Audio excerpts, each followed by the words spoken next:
అక్షయ తృతీయ రోజు ఏమి చేయాలి? ఈ వీడియోని అందరికీ షేర్ చేయండి.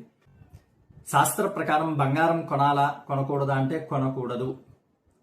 ఆ రోజు దానము చెయ్యమని చెప్తోంది. అక్షయమైనటువంటి ఫలితాలు వస్తాయి. మీరు కొంచెము దానం చేసినా కూడా దాని యొక్క ఫలితం అక్షయముగా ఉంటుంది. క్షయం కాకుండా ఉండేటువంటిదే అక్షయము.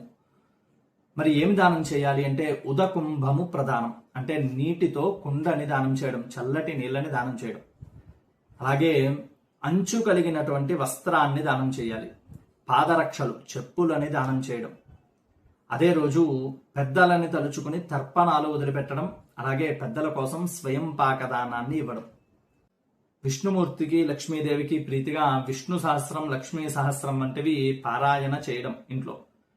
ఇంతకు ముందు కొనుక్కున్నటువంటి బంగారం ఏదైతే ఉందో దానిలో లక్ష్మీదేవిని భావన చేసి పూజ చేయడం.